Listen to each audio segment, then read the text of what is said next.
नमस्कार साथियों, मैं Manish Saini, nursing officer AIIMS Rishikesh एक बार फिर आपका स्वागत करता हूं। फ्रेंड्स, आज के वीडियो में डिस्कस करने वाले हैं सबसे बड़ी वैकेंसी के अपडेट को लेकर। तो वीडियो को सिर्फ चैनल को बिल्कुल सब्सक्राइब कीजिए ताकि हर अपडेट इसी प्रकार आपको सबसे पहले मिलती रहे।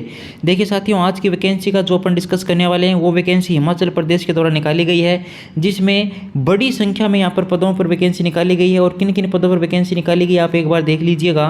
कम्युनिटी हेल्थ ऑफिसर के पदों पर वैकेंसी निकाली गई है, स्टाफ नर्स के पदों पर वैकेंसी निकाली गई, फीमेल हेल्थ वर्कर और लेबोरेटरी टेक्नीशियन के पदों पर वैकेंसी निकाली गई है। यहाँ पर आपको सबसे बड़ी अपडेट बता दें, बड़ी अपडेट यही है कि एग्जाम डेट है वो 7 में डिक्लेयर कर दी गई है। तो आपका टारगेट वो फिक्स हो जाना चाहिए। और जो एग्जाम डेट यहाँ पर रखी गई है वो आपके आंखों के सामने है। सबसे पहले आपको बता दें कि जो ऑनलाइन आवेदन है वो आज से 20 सितंबर 2022 से शुरू हो गए हैं। ऑनलाइन आवेदन की लास्ट डेट यहाँ पर 2 अक्टूबर है। 6 अक्टूबर को एडमिट कार्ड आएंगे और 9 अक्टूबर को आपका एग्जाम हो जाएगा। अब डिस्कस करते हैं कि कितनी कितनी वैकेंसी किसके लिए निकाली गई है। तो सबसे पहले बात करेंगे कम्युनिटी हेल्थ ऑफिसर को लेकर। इसके साथ ही फ्रेंड्स आपको बता दें कि ये जो वैकेंसी निकाली गई वो पूरी तरीके से कॉन्ट्रैक्ट बेस पे है, परमानेंट वैकेंसी नहीं है। तो चलिए फ्रेंड्स, सीएचओ के जो यहाँ पर 723 पदों पर वैकेंसी निकाली गई है। 25,000 रुपये पर मंथ आपको फिक्स मिलने वाले हैं। 15,000 रुपये इंसेंटिव का यहाँ पर कोई नाम नहीं लिया गया है कि आपको 15,000 इंसेंटिव भी मिलेगा, लेकिन 25,000 रुपये पर मंथ आपको फिक्स मिलने वाले हैं।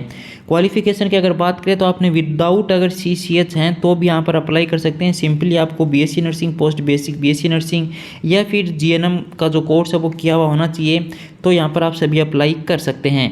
कैटेगरी वाइज जो क्लासिफिकेशन दिया गया है वो आप देख सकते हैं। अदर स्टेट का अगर कोई यहाँ पर अप्लाई करेगा तो वो जनरल कैटेगरी में आने वाला है। अदर स्टेट के जो भी कैंडिडेट क्वालिफाई करेंगे उनको ध्यान में रखने योग्य बात यही है कि वो जनरल कैटेगरी में तो आएंगे ही, साथ में जो फॉर्म की जो फीस लगने वाली है वो भी उसी कैटेगरी के हिसाब से लगने वाली है। चलिए अब डिस्कस कर लेते हैं स्टाफ नर्स की जो वैकेंसी यहाँ पर निकाली गई है उसको लेकर। तो देखिए फ्रेंड्स, स्टाफ नर्स की भी 159 पदों पर वैकेंसी निकाली गई है। 21,800 रुपये पर मंथ यहाँ पर आपको दिए जाएंगे। कैटेगरी वाइज क्लासिफिकेशन आप देख सकते हैं। इसके अलावा आपको बता दें कि आपने 10+2 करने के बाद आपने GNM या फिर BSc नर्सिंग का कोर्स किया हुआ हो, कोई भी आपसे यहाँ पर जो एक्सपीरियंस है वो नहीं मांगा गया है। रजिस्टर्ड आप होने चाहिए HP स्टेट नर्सिंग काउंसिल से। इसके अलावा आपको बता दें कि अगर कोई अदर स्टेट का कैंडिडेट है तो उसको टाइम दिया जाएगा, तो यहाँ पर आप अप्लाई कर सकते हैं। इसके अलावा जो नेक्स्ट वैकेंसी यहाँ पर निकाली गई है नर्सिंग फील्ड से रिलेटेड ही है। तो आप किसी ना किसी वैकेंसी में सभी में अप्लाई कर सकते हैं, लेकिन अपनी क्वालिफिकेशन का आपको थोड़ा ध्यान रखना होगा। वीडियो को सिर्फ चैनल को बिल्कुल सब्सक्राइब कीजिए साथ ही, ताकि हर अपडेट आपको इसी प्रकार सबसे पहले मिलती रहे। फीमेल जो हेल्थ वर्कर है उसके पदों पर यहाँ पर वैकेंसी निकाली गई। 65 टोटल वैकेंसी निकाली गई हैं। 18,300 रुपये पर मंथ आपको मिलने वाले हैं। आपने सिंपली यहाँ पर जो क्वालिफिकेशन है फ्रेंड्स आप देख सकते हैं, ट्रेनिंग होती है MPW के नाम से, जो कि गवर्नमेंट अथॉरिटी के द्वारा करवाई जाती है।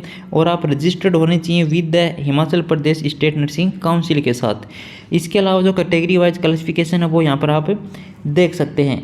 आपको लोकल थोड़ा लैंग्वेज होना चाहिए, अदर स्टेट वाले भी अप्लाई कर सकते हैं। वीडियो को सिर्फ चैनल को बिल्कुल सब्सक्राइब कीजिए साथ ही, यदि आपने अभी तक सब्सक्राइब नहीं किया तो, क्योंकि हर अपडेट सबसे पहले आपको brain of nursing YouTube channel के माध्यम से दी जाती है, ताकि आप सभी से आगे रह सकें, अप टू डेट रह सकें।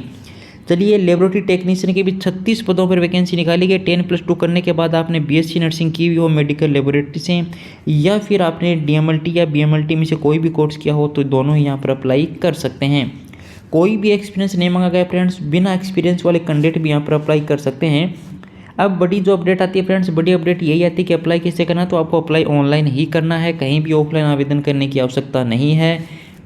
चलिए साथियों, अब डिस्कस कर लेते हैं कि जो फॉर्म फीस है वो क्या रखी गई है। तो फॉर्म फीस है वो आपको सामने है।